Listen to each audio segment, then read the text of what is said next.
find those ranges, you can find them in the MSAR. Do you know what the MSAR is? It's a medical school admission requirement book.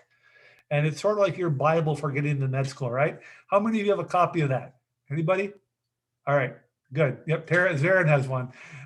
If you do not have a copy of that, my office will buy you a copy. You need to be a self-advocate. You need to email and say, hey, Sean, I don't have a copy of the MSAR yet, but would you please buy me a copy of that? And I will send you your own electronic code where you can log in and gain great access to a lot of great information about med schools. So that would be really critical for you to have. So GP and MCAT, I'm going to give you some scores, all right?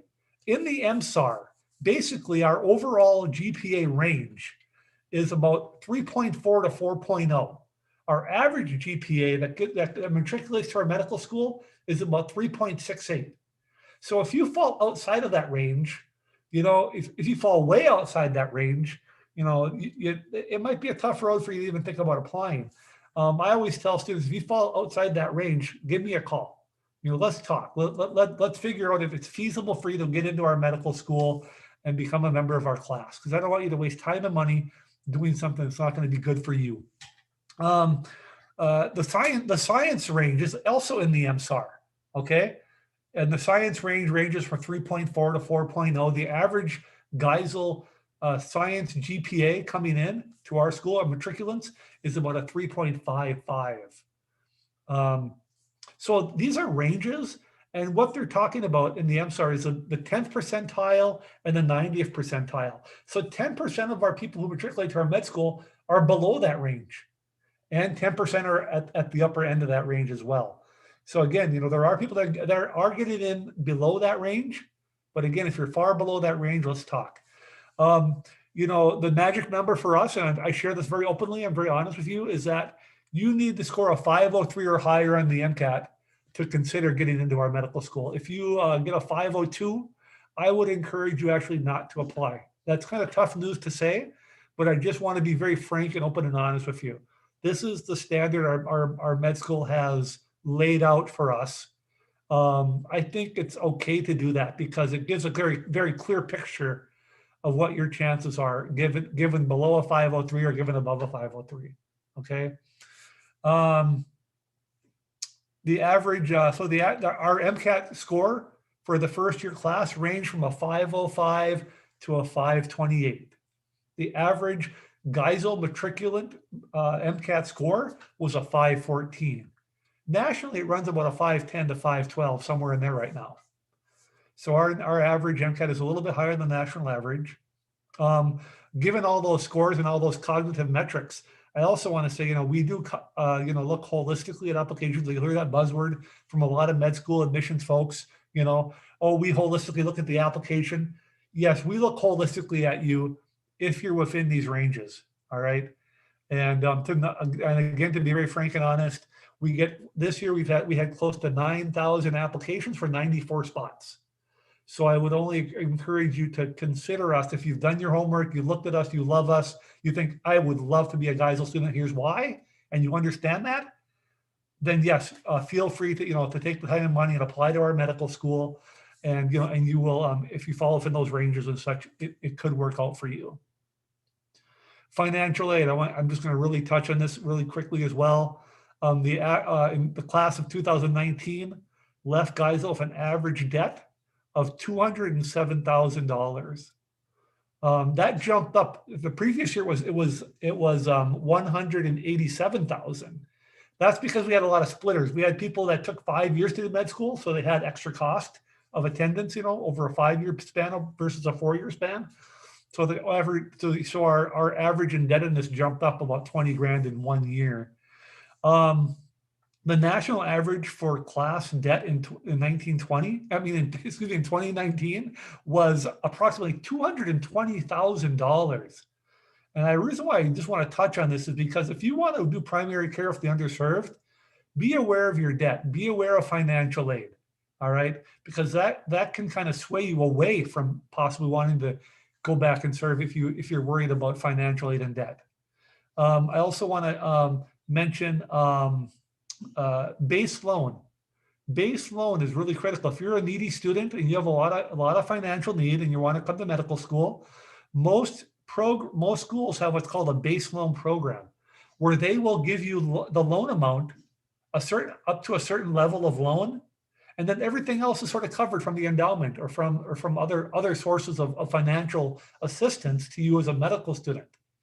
So our base loan program at Geisel is right around $47,000 per year. So if you're a needy student, you're going to take $47,000 a year in loan, and then the $90,000 price tag is it. The rest of it's going to be covered by our endowment. All right, that's the overall cost of attendance for everything from books to fees to housing to transportation, literally tuition, everything that it will cost for you to come to medical school and survive and thrive there for 4 years. That's what it will take per year to get through. I'm going to also touch on we give out a lot of outside aid, about $5.2 million per year in scholarship. But again, it's all need-based aid. We don't offer scholarships to minority students. We don't offer scholarships if you're a really, you're a 4.0, whatever, this and that. We don't offer that sort of financial aid to folks. It's only need-based aid. So why Dartmouth, right? We're good people. We're very nice. I really do believe that. We bleed, we kind of bleed green after a while. Everyone's bright, very motivated. Very, very much willing to do their absolute best at things. But there's kind of this common thread, I think, of like treating others well, treating everyone well, and being a good person that cares about others, I think will really add a lot of value to you, not only at our institution, but as a future physician as well. We're like I mentioned earlier, we're one of 4 rural med schools in the whole country. And I think that adds a lot of value to your training. We are the only med school that offers your 6 core clinical clerkships. We have a diversity expectation where we send you away during your 3rd year of med school to do these clinical core clerkships all over the country. And that's a very unique offering, which I can go into more detail if someone has more questions about that later. We're a small med school on the smaller side, 90 some students per year. I think you take that smaller class size with a lot of resources, and it really helps you become successful. And ultimately, what happens is when we just went through the match, right? 2 Fridays ago, our students matched incredibly well. A very successful match, 7 people in orthopedic surgery. We had 7 people going to primary care. Our students tend to match, get their first choice of where they want to practice and what they want to go into. And I say there's 2 reasons why. One is because we're small, and one is because the second is we have a strong reputation among the residency programs. So when they see a Dartmouth application come through for residency, they're like, oh, we know them, we know they're well trained. We know they're good people. Oftentimes our medical students become chief residents. They have leadership abilities and skills.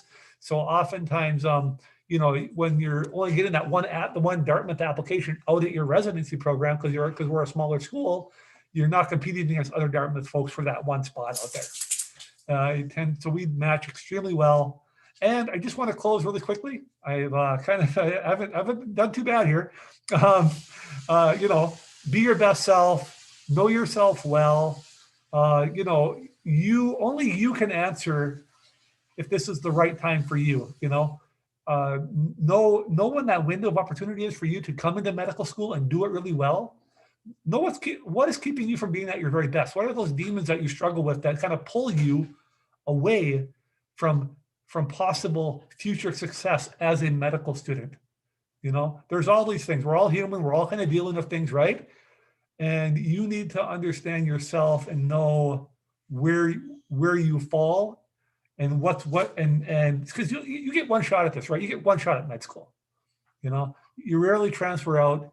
You don't. It's a lot of money. It's a lot of time. Once you go down that road, you want to be ready to jump in and do your absolute best. So that's about all I really have. I squeezed an hour and a half in 15 minutes. Not bad, huh? Not bad at all. That was a great 360 of not just Dartmouth, but also the application process. And I think it's very timely because it's March, and I think a lot of us here are thinking about, well, are we ready to apply? Are we applying next cycle? So this is there's some great reflection points that you mentioned that I think we're all going to be taking away. But before we jump into specific questions for you, I was wondering if urban health scholars, if you guys can now jump in and introduce yourselves, so everyone knows who's on the team and who's who can talk more to the Dartmouth experience, and if you guys can share maybe like where you are in your medical school journey and how you got here and what you love about Dartmouth. All right, I'll go first. My name's Kevin. I'm an M1, so first year of medical school. I'm from Miami, Florida. I was born in Colombia, but grew up in Miami, Florida. Went to Florida International University in Miami. Graduated in 2018. And then I worked as a middle school science teacher during my 2 gap years. So if anybody has like those gap year questions, I can kind of give some insight on that. And as for Dartmouth, I just love how close we are. Like Sean kind of mentioned the small class. It's honestly a great way to make great connections because it's not just like 300 people where you're like, oh, I've seen that person every once in a while. But it's more like we actually kind of get to build stronger bonds. So we can talk about that if anybody has questions. I'll pass it to Daniela. So hi, my name is Daniela. I was also born in Colombia, but I grew up in Houston and spent most of my life in Houston. Um, I graduated in December 2019 from the University of Houston and then spent kind of that semester working in a clinic. Um, and as far as what I like about Dartmouth, it is definitely been, like Kevin said, just that sense of community. People are so open and they're really encouraging of your ideas. So if you have something that you're really passionate about, there's always somewhere you can find that's going to support that and provide resources or help or anything that they can do to support those things that you're passionate about. They're really willing to do. And I will pass it on to Io. Cool.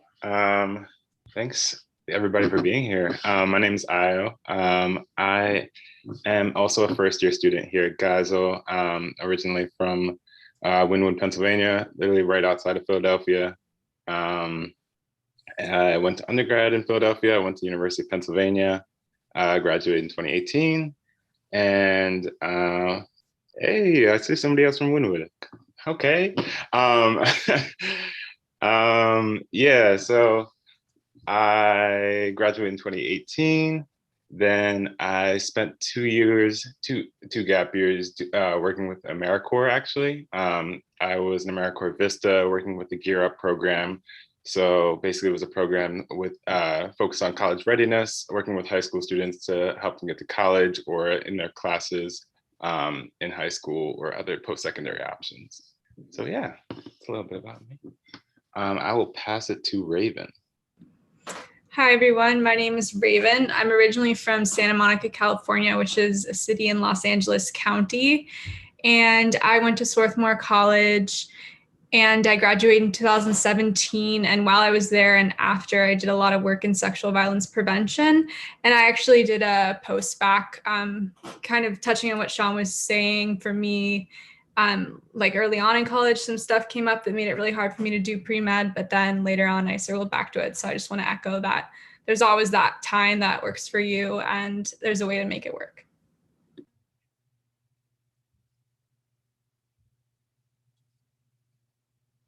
Awesome. Is Jada here? No, she couldn't make it. She had something else. Sorry. No problem. No. Okay. So that's everyone. Thank you guys for sharing a little about yourselves.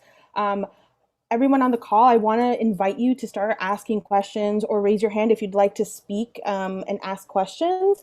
But maybe I'll get us started.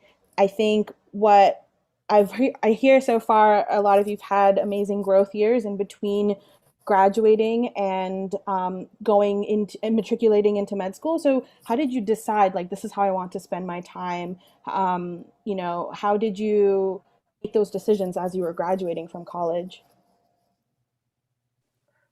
I can go first on this one. So I actually So a lot of people kind of get the pressure of like the gap years, and kind of everybody's like rushed. Like, I don't know, in my family, like it's never, nobody else did college, nobody else did medicine. So it was kind of just like this assumption that you have to go straight from undergrad to medicine or whatever you're doing, especially since in Colombia, like there's not really undergrad and then medicine. So that was already kind of confusing enough that I had to do 4 years of biology and then do 4 years of medicine. So everybody was already kind of like, what do you mean? Like, why is this taking so long? So I kind of went in with the idea that junior year, I'm going to take my MCAT, I'm going to apply, I'm going to do all this stuff. And then certain things just didn't go my way, and just wasn't ready. I was like, I'm not ready to take my MCAT right now. I'm not going to apply right now. So I ended up taking my MCAT my senior year. So after I graduated, and I had my application ready. When I say ready, I mean like all the checklist things you kind of have to do. And I could have applied that year, but I realized I just wasn't physically and mentally ready for that. So like I was like, I kind of want to do some other things before I go into the commitment that is the 4 years of med school. So I gave myself an extra gap year. That's why I ended up with 2 gap years. And at the time I was doing some educational outcome research with kids in pre-K. And I was like, I kind of want to like explore that academic side. So I had a passion for academics, so I wanted to explore that a little bit more. So I did that, and that's when I decided, let me go be a teacher for a little bit and see how I like that. And it was great. And just like, aside from like looking good on my application and that kind of stuff, honestly, I just grew so much. It was such like nice maturing, and I'm such a different person now than I was coming out of undergrad. I'm so much more prepared. Not that teaching like taught me any of the specific like gene mutations that we're learning now or anything, but just in terms of like who I am as a person, I'm way more mature and way more prepared now than I was coming out of undergrad. So I definitely love my gap years. Totally recommend them for anybody. Great. I think it's a great idea.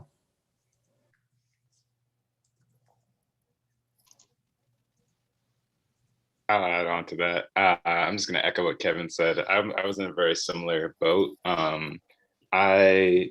In my undergrad, I found that like the things that really I was passionate about were education and medicine. And when I was at the end of like I personally knew that at the end of junior year, I also didn't want to take the MCAT.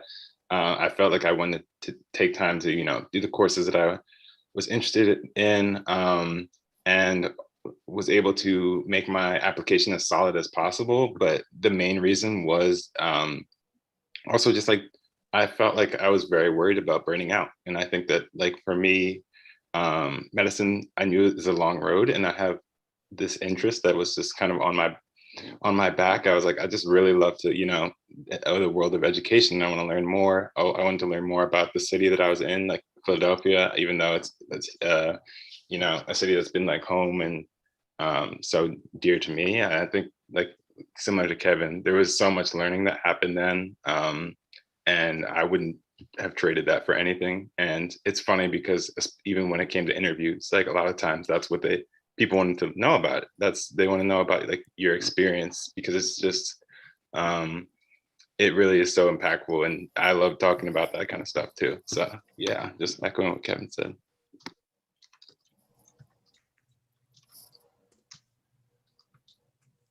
Do we have any people here tonight who are interested in education and medicine, or who are teachers now?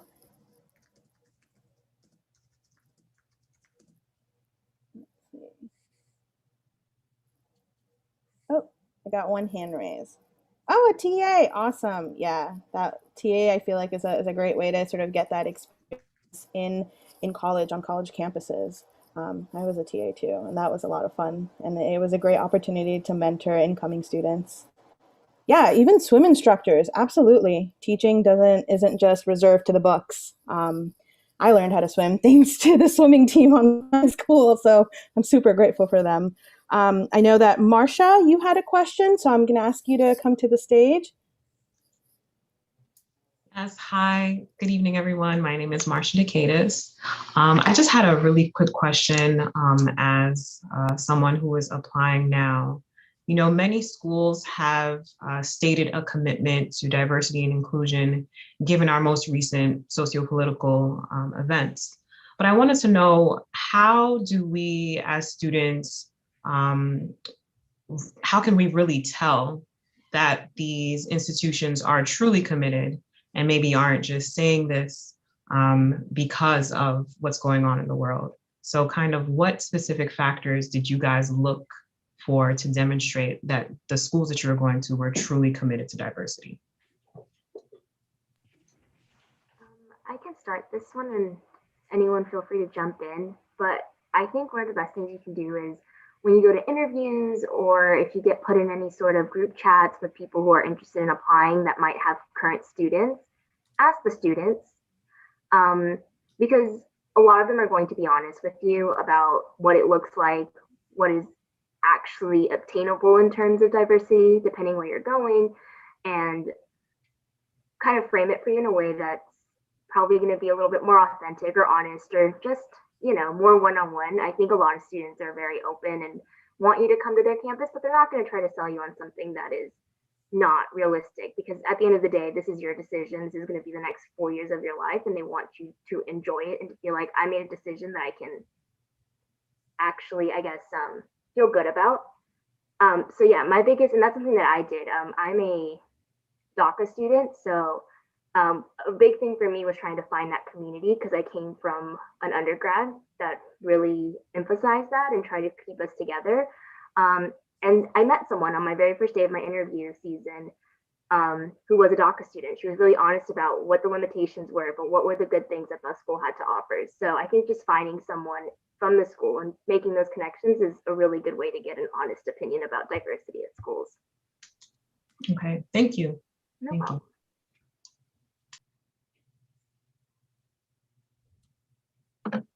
I have a question. Oh, awesome. I- Go ahead, Essen. So going focused on like the life of being at Dartmouth Medical School, I wanted to know how's it like living in Hanover? How's the population diversity there? I'm planning in my future to work with Spanish speaking population, so I was wondering if you guys could give some insight on that matter. All right, thank you.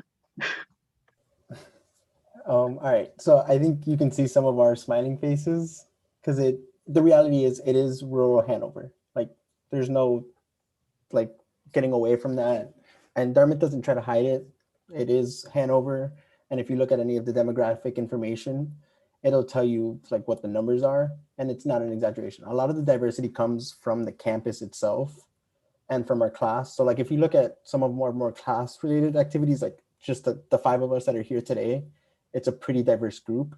And I think that you see that throughout like the college campus and throughout like our class where it's like a diverse mix. But once you do leave the actual campus, it is a more homogeneous racial structure where you're only really seeing a majority of white people.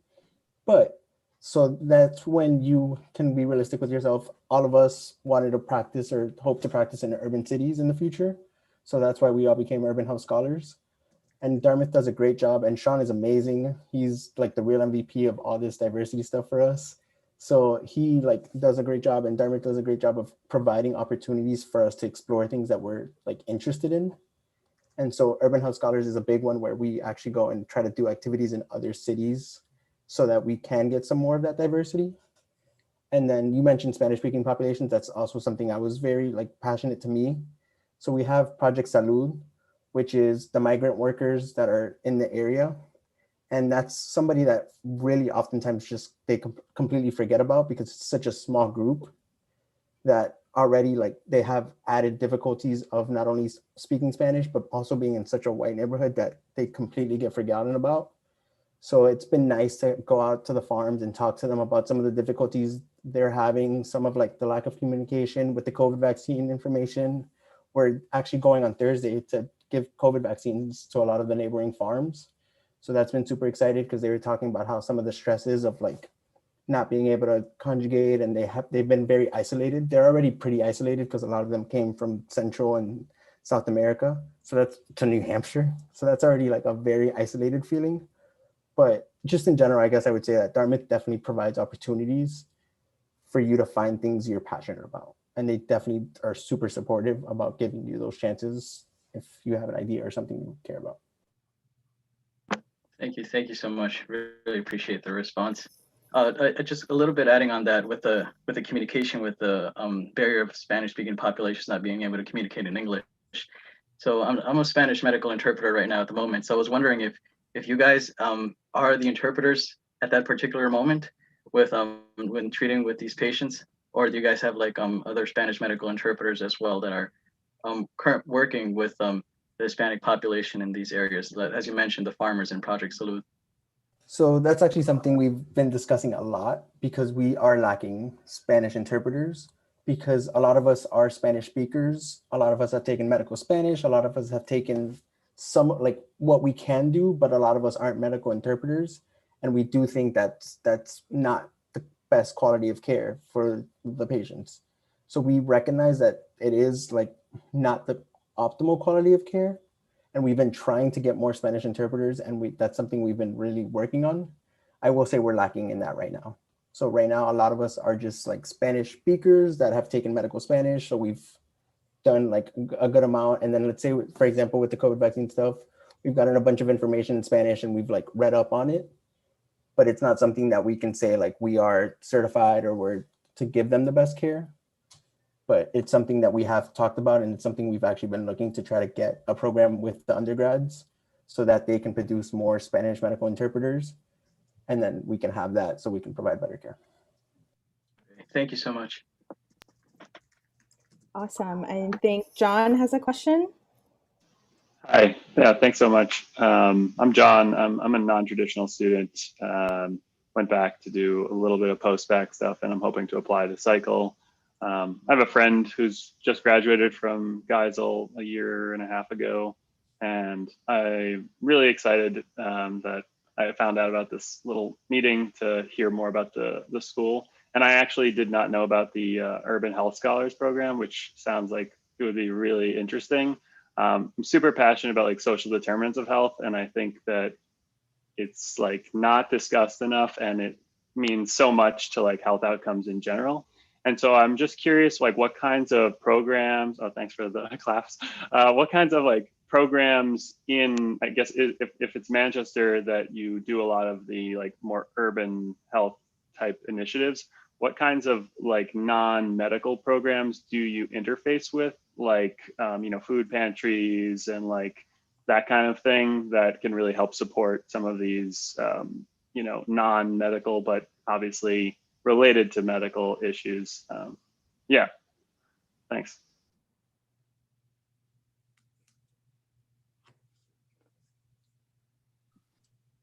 Raven, do you want to jump in on this one, or should I take this? You can start us off if you want. Cool.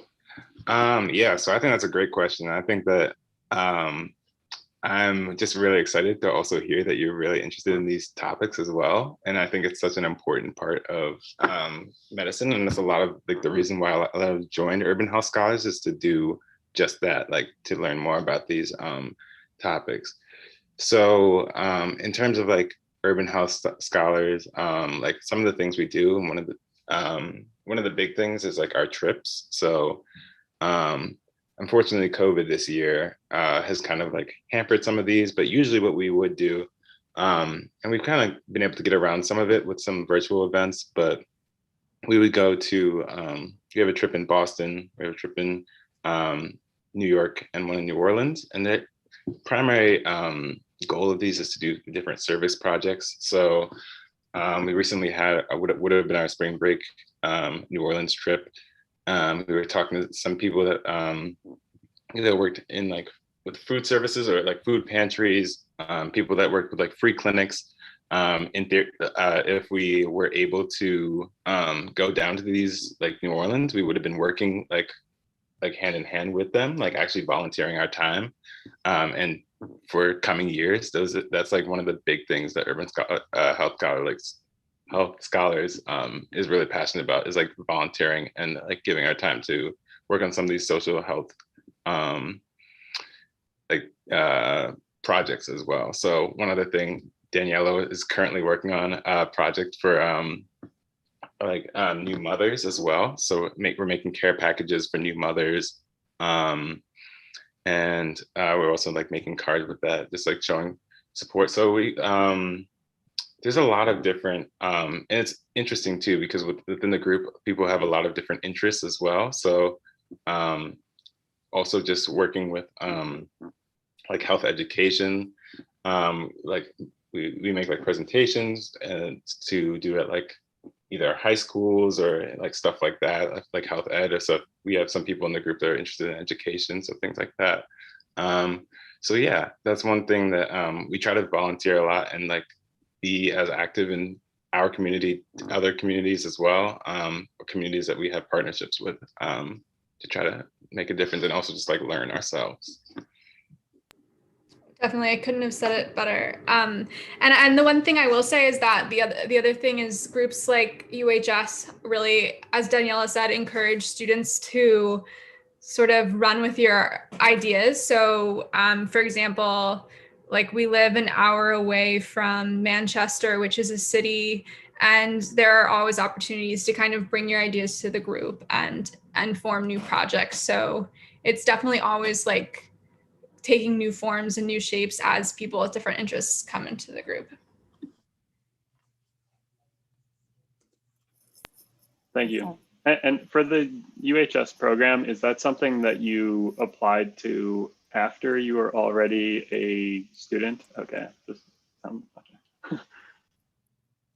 Yep, it's like first week you get on campus, there'll be like a big career fair, basically, or not career fair, events, you know, like we're an event where they have all of the different groups, and then that's when you like learn about it, and then you apply like right after that. So yeah.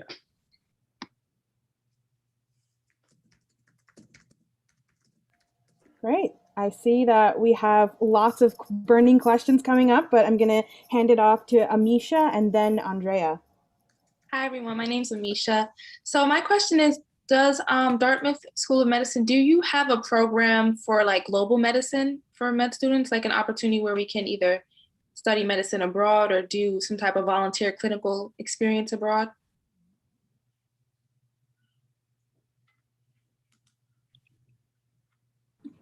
Yes, definitely. And I'm sure Sean could probably speak more to it because he's also the advisor for that group. But I know there are a lot of really active students in that group. Sean, do you want to talk a little bit more about it? I'm sorry, I was text messaging you. I mean, no worries. So Amisha was wondering about GHS, Global Health Scholars. Yeah. So yeah, we have urban health scholars, global health scholars, rural health scholars. We do not have suburban health scholars yet, but maybe someday we'll see. No, global health scholars, you know, they're all sort of modeled off of each other in that, you know, we do some efforts together where we do like a health equity elective in the fall, where global health, urban health, and rural health are all contributing to the health equity elective. And then we have an MLK health equity like series in January. And again, all scholar groups are contributing to that. And then additionally, all scholar groups will do like separate journal article discussions within their groups. They'll go on different trips together. Now we've included global health scholars in some of our urban health trips and our rural health trips. And then some of the global health scholars are also on, you know, they'll between the summer between their first and second year in med school, they'll be provided a lot of resources and opportunities to go globally and do, you know, maybe it's research, maybe it's service, maybe it's something clinical. But yeah, we have a pretty active global health scholars group. We also have something called the Center for Health Equity, and the Center for Health Equity was given a large donation to help fund the global health scholars group. So the scholars who are global health have access to a lot of resources to take trips to do global health work and to engage in that capacity. Is that what you're asking? Yes, and you said the scholars, they would go between their first and second year, so like that summer?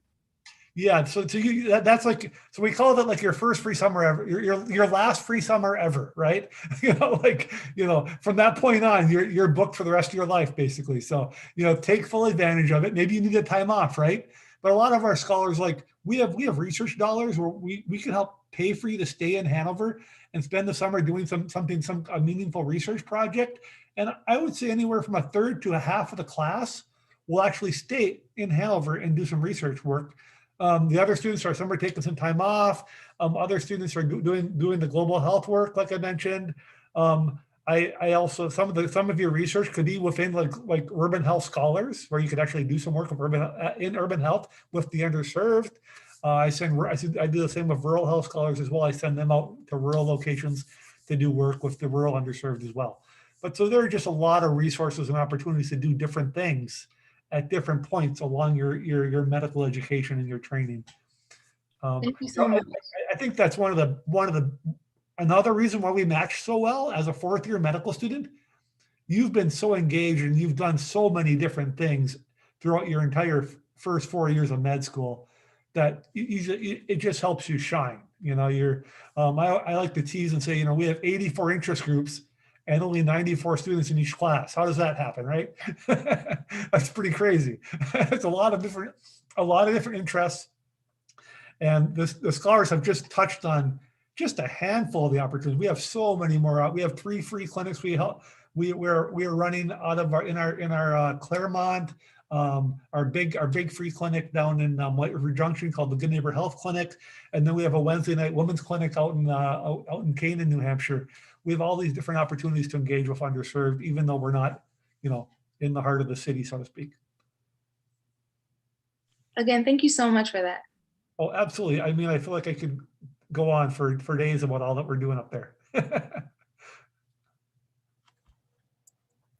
Andrea, do you want to go next? Hi, so my question is kind of now based off of like hearing the requirements to get into Dartmouth. So what would your advice be for a student that is average, like grade-wise, but we're talking about like when we're looking at them holistically, like me personally, during my junior and my senior year of college, I ran a clinic in Ghana that I still run. And I've done a lot of like, you know, kind of like out of the box activities, but when it comes to like grades wise, I would be considered an average student. What would your advice be for them when it comes to applying or if they should apply?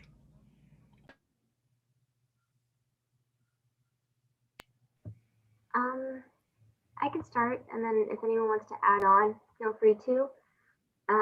My first piece of advice to you is take the word average out of your vocabulary for yourself, because no one's going to sell you like you're going to sell you.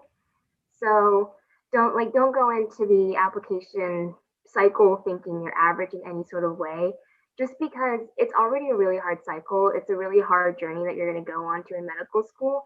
And you really have to believe in yourself and like really trust those things that you're really good at. And like that clinic that you started in Ghana, that's an experience only you know, and like you should be really proud of that.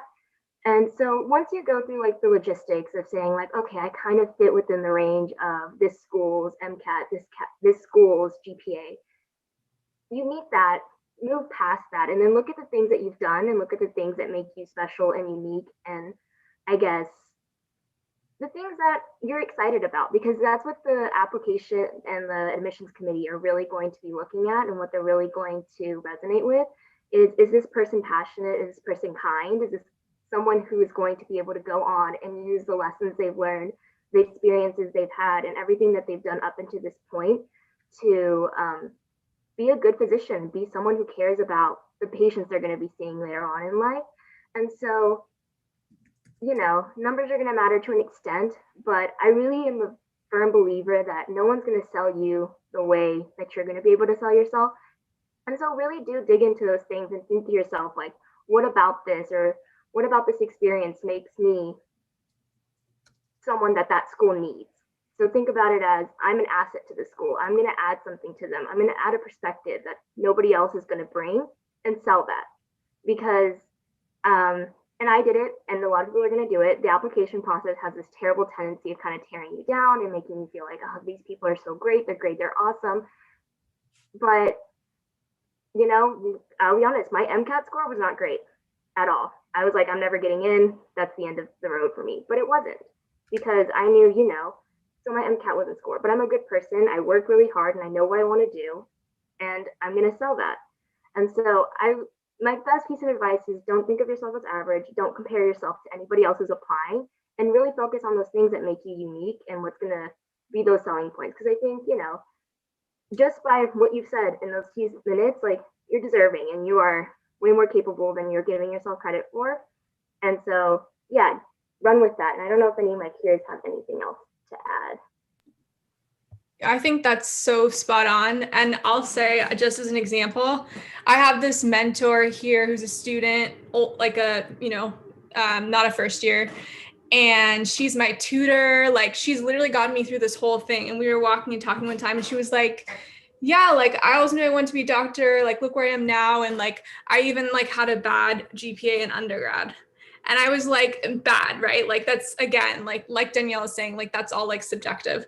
But it was like, she's done so well in medical school that she's literally like helping like pull me through, right? And so it just goes to show, like, it's not all about like being like the top grades. Like, there's a lot of like hard work, and there's a lot of just like passion and commitment that goes into being successful in medical school. And I think if you come in, you show your passion, you share these amazing things that you've done, that is really meaningful. And like Sean said, like, there is a holistic application process. So I completely agree, like, not considering yourself average. And the other thing I'll just say, something that really helped me for like the whole process of interviews is just thinking about like all these people who are reading my application, who are meeting me in interviews, are thinking, I want this person to be my doctor or my family's doctor.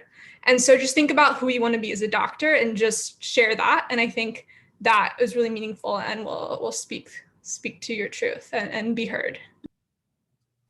Just kind of adding on to that, yes, everyone is amazing in their own way. And the reality is only you know how you're amazing. And only you know how you're going to show how amazing you are. Because sure, the MSAR is telling you, like Sean mentioned, 528, 4.0 MCAT, like, well, yeah, those people are amazing. That's their way, great for them. But not all of us are like that. I'm not going to speak for anybody else, but I'm definitely not that person. But I had my own things that I was able to express, and you expressed some things that I was already like, wow, that's amazing. So like you said that, and that was amazing. And then just kind of like one thing that I didn't believe it when I used to be in your shoes. I was like, yeah, that's what everybody says. But then on my interviews, people wanted to talk to me about being a soccer coach. They wanted to talk to me about playing ping pong. Nobody wanted to talk to me about like my grades. I never got one question about my grades, and my grades honestly weren't amazing. They were average. Like, they were the average guys who were like matriculate. Nobody talked to me about that, but they saw that I was playing ping pong, and they're like, oh, like, tell me about ping pong, tell me about coaching kids, like, what did you guys do? Like, they wanted to talk about all the other things except for my average grades. So that's when I was really like, wow, okay, I guess people really don't care about those things. They care about everything else you're doing. Also, I just really quickly want to add that I would say average grades in pre-med is really good. Like, personally, that's what I would say, because that is really hard stuff. So also want to just bring that up. Yeah, I just wanted to get a word in because I think all of the other urban health scholars have made all of the points I wanted to say. But yeah, I just want to say I really agree with everything everyone said. And you really, for me, like, imposter syndrome is very real. And like thinking that you're average or you're not good enough, or, your grades aren't going to get you where, it's like an experience that feels very isolating. And I think that it's one that we have to realize that it's a very, like, it's kind of a system thing where it feels very competitive and very tough. Being a pre-med is hard. Like, it is very hard. And a lot of times it doesn't feel like people are like uplifting you, but like really like find those people who are in your corner, like I know that like any of the scholars here would be like in my corner. Like, if I'm going through something, I need help with something, like, those people are, here for you and want to see you succeed. And I think that that's one of those things that like it's like really nice to have it like communities like that. And like, this is why I'm really happy about this event too, because I just really love hearing Daniela say that, because I had the same thoughts. Like, I really thought I was like average and not going to get into medical school at all.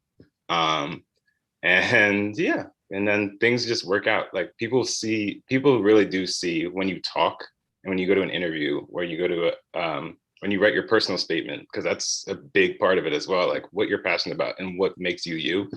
So yeah, just like those intangibles, they're not on MSAR, but they really do matter. And don't fall into the trap of thinking that because of your numbers you're not gonna have a chance, because you really are. Also, shout out Ghana. I'm Ghanaian, so. Just a quick note about that though. Now, like we're saying like these things, and yes, these are all true, but don't also like, if you have a 472, don't apply to schools that like their averages are all 528s. Like at the same time, also be kind of realistic with what your scores are and what the schools are. So like Sean mentioned earlier, like for Dartmouth, it's a 503. And if you look at the MSAR, that's lower than what the average is. So just be kind of realistic to try to stay kind of close to the at least the 10th percentile. And if you have dream schools, that's okay. Apply to some dream schools. Like you can apply to Reaches or dream schools, but don't make sure that if you're applying to 25 schools, they're not 25 Reaches or 25 dream schools. And there's no such thing as a safety school. I'll say that now. Like I got into some schools that were Reach schools and then didn't get into safety schools. So there's no such thing as safety schools, no such thing as Reach schools. It's kind of just like, try your best, fill out, do the best for yourself, and then go from there. So I think one thing to speak to this this holistic review of applications, there was a great study that came out, must be 3-4 years ago now. They took all the matriculants to med school, and there were a couple cells that really stood out to the audience and I during this study. There was one cell where perfect GPA 4.0, off the chart MCAT, a near perfect MCAT. And what percentage of those students do you think got into med school? You would think everybody, right? Absolutely not. There was 10% of those 10% of those applicants did not even get into med school. And here they had a perfect GPA and a perfect MCAT score. And then there was a second cell in this study way down. It was like a 2.8 GPA and quite a bit. I don't know exactly. I think it was like a 506 or a 507 MCAT score, below the national average. And what percentage of those applicants do you think got into med school? You know, almost a third of those applicants matriculated to med school that year. So here you have perfect GPA and MCAT not getting in, and then you have lower MCAT and GPA getting in. So again, that just, that study is very, very revealing in that med schools do look at you holistically, and it is not about your cognitive abilities. We want to know about your personal attributes that you bring with you as a future physician. What do you bring to our medical school? How are you going to contribute to the profession of medicine throughout your entire career? You're going to offer so much more than MCAT and GPA, right, guys? So again, I know it's hard not to, and I don't want to take away your work. I want you to work your butt off and be the best you can be and perform well academically, because that will open doors for you. Okay. I'm not trying to take that away from you, but don't hang your head, if you're quote average. All right. That's just something I want to say to you. So yeah. Thank you. Something that I saw permeating in this conversation that I think will go great into one last question that we wanted to share before we wrap up was from Janae. Janae, do you want to come up and ask about mentorship?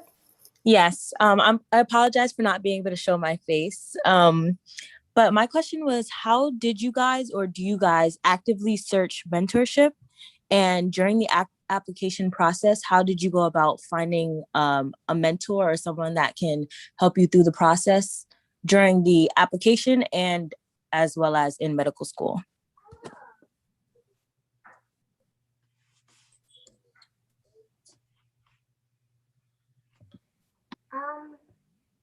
I guess in terms of during the application process, I gravitated towards professors, and that really just comes down to who you feel close to during your undergrad and someone you've noticed has been there and who you've been able to open up to. That one's a little bit harder because in my opinion, I just naturally gravitated towards one of my professors, and he was just really open and supportive. I can say that during medical school, when it comes to finding mentors here at Geisel, they're really strong about giving you mentors. We have a coaching program where we kind of have our built-in mentors, but then the professors and staff and faculty are really open to helping and being involved, especially if what your interests somehow lie with their interests as well. They're really responsive to emails. And if you're like, hey, I'm really interested, for instance, I'm really interested in women's health. And I was able to reach out to a professor who isn't even from Geisel. She's from the Dartmouth anthropology sector. And I just said, I like the lecture you gave in class. I'm really interested in this and I'd like to learn more and work with you. And she responded the same day and was like, you can sit in on our weekly meetings and listen in on the conversation and hopefully join our research if that's something you'd be interested in. So I think the best way to find a mentor is really putting yourself out there. And the worst thing you're going to hear from someone is no. And it seems terrible at the moment, but it's going to take a couple of no's to find that person who's really going to be in your corner. And it's really going to be worth it at the end of the day when you find that person that says yes. Because if they say yes, they genuinely mean it and they're going to want to be there for you. But I don't know if anyone else has some better insight on how to find mentorship during undergrad.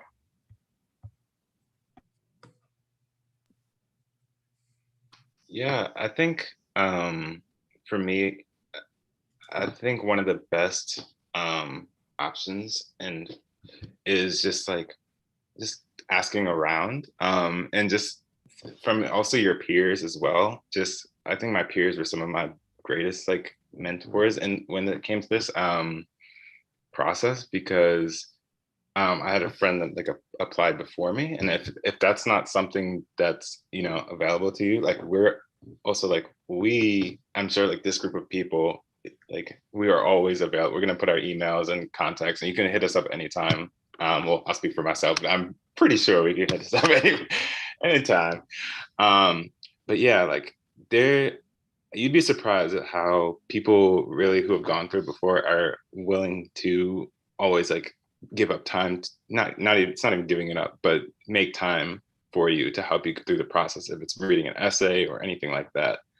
So that's where I really found a lot of my mentors. And I think the one thing that's also interesting is just in medical school, I feel that just talking to upperclassmen or cold emailing is pretty nerve-wracking, but I think sometimes it does get the job done of hey, I'm this person, can we just talk and get to know people and stuff like this.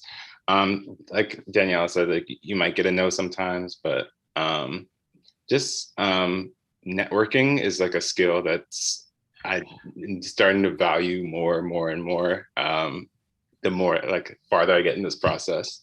And yeah, it really can't be said. And yeah, I mean, let your personality show. People really do just want to talk to you. So yeah. Yeah, just adding on to that, shoot your shot. I know he was saying that, and I used to be that's super awkward. I hate emailing. I'm every time I email, even if I'm emailing one of them, I still am I don't really like sending this email. But honestly, everybody's super helpful. Everybody's super supportive. At least at Geisel, even the MDs are super, anything they can do to help you, they're gonna try to do whatever they can to help you. So yeah, even though you might feel awkward, remember, they don't see your face, they don't see your expressions. It's just an email. Shoot your shot, and I'm sure there's somebody that's gonna be willing to help you do whatever you need to do, including us. Definitely email us. Thank you so much. That definitely resonates with me. I know I hate shooting my shot, so that was definitely the encouragement that I needed. Awesome. Guys, I see that you're also texting with everyone on the group chat, so thank you so much. I know there's been so many questions. We're sort of at the end of today's conversation, and I would love if anyone who's comfortable with putting your contact information, if you can drop it on the chat. I know a lot of questions were answered today, and there's some that are left. Well, this is your opportunity to network, guys. Thank you for being available today and in the future for MIM students. It's been a pleasure organizing this. before we sort of wrap up, I was wondering if each of you could sort of give like a last tip or advice for students, some who are considering medicine, some who are in the process of applying next year. That would be great.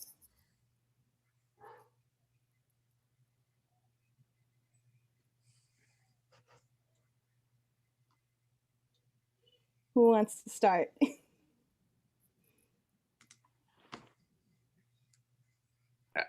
Sure, I'll go. And Kev, you kind of just took mine, but Kevin said about networking. I think that's a great skill, and I think the confidence in yourself. I think that's one of the points where I learned the most from the process. I think that's like something you can't really like put on a paper. Like, just it really shows up when people talk to you, and like in your applications, just knowing that you have confidence in your skills and that you know what you bring to the table is just such a big part of it, and it will take you a long way.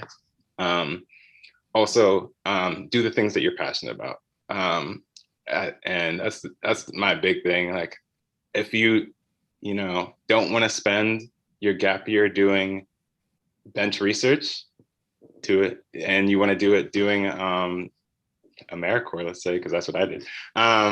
Didn't do AmeriCorps.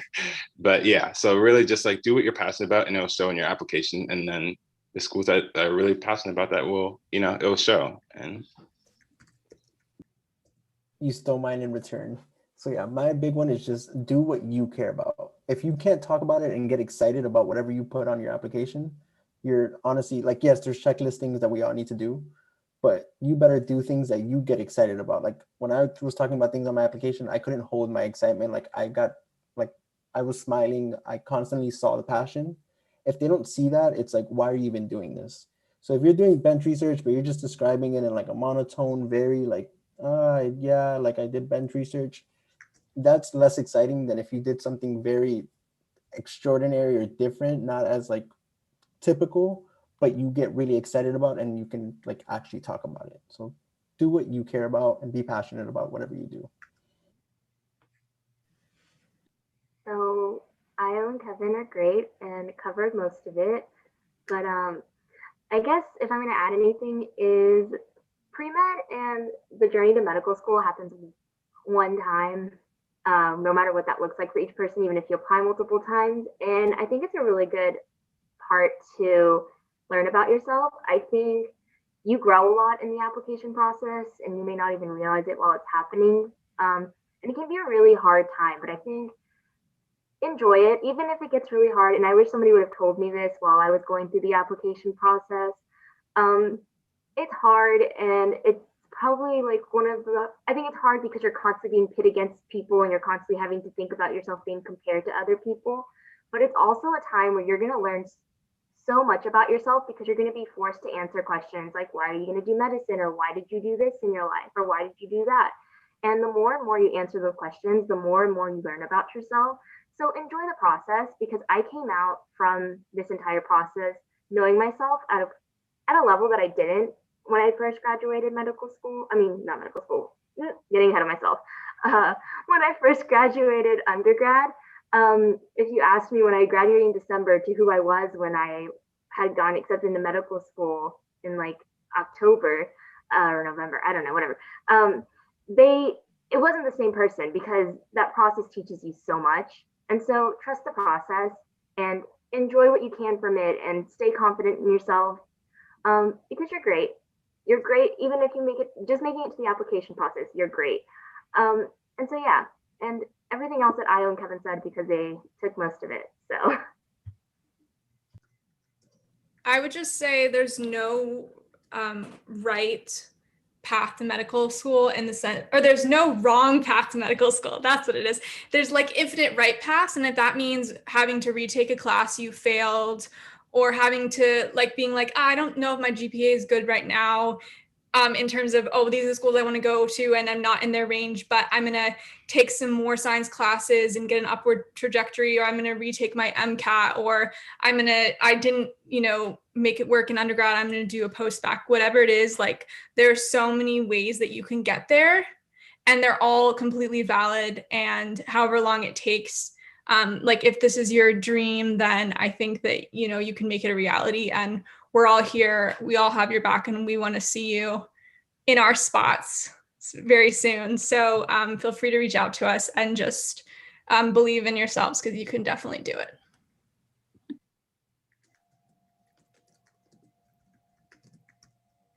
Thank you so much. Mr. O'Leary, would you like to say something? Oh, I've been saying stuff all along. Hey, I just want to say we want to come down and visit you all when we come down and do our New York City trip again. We came down and did some work with the group in person. It must have been like maybe 4 years ago now, but would love to come back and meet with NIM and meet the group. All right, now, are most of the students on the call tonight, are they in the New York City area, or are they dialing in from all over the country? Yeah, they're actually dialing in from all around the country, and I was there, Mr. O'Leary, when you came last time, and thank you so much. And I want everyone to really give a big round of applause to Mr. Sean O'Leary and the entire team at Dartmouth Medical School for making their greatest investment, their time, and really sharing with you insights on that journey. Mr. O'Leary, I can't have you up me when it comes to giving out T-shirts. And so Zarin, let's make sure we get Mr. O'Leary's address. So we're going to send him a Mentoring in Medicine T-shirt as well. As a matter of fact, I want to send an MIM T-shirt to all of the folks from Dartmouth, also the students as well who participated today. We have these Motivational Monday sessions to really kind of give these insights to students, and I look forward to doing more work with you, Mr. O'Leary, because we're really impressed with your commitment to getting students not only into Dartmouth, but really to help change the face of medicine. So we can't thank you enough. Absolutely. No, thank you for this opportunity. This has been wonderful. Great. Yeah, this has actually been our. We love this. Yeah, I must say this has been our highest attendance in terms of our Monday session. So I can't thank Zarin enough as well for her marketing efforts also. This is amazing. I'm so glad I got to see many of you face to face now, albeit it's Zoom. I'm grateful for this opportunity. I want to wish everyone a great night, an exciting week. We have so much information in our arsenal now, so I really hope we're all inspired to go and actually put this into practice. You have emails on the chat if you want to take a look, but I think we're ready to bid night. Yeah. And yes, there's a video on YouTube that I'll be sending everyone the link as well. Awesome. Okay. All right. Well, take care, everyone. Thank you, Mr. O'Leary. Thank you, Kevin, Ao, Daniela, Raven. Thank you, Mr. Morrison. All right. You guys. Thank you. Take care.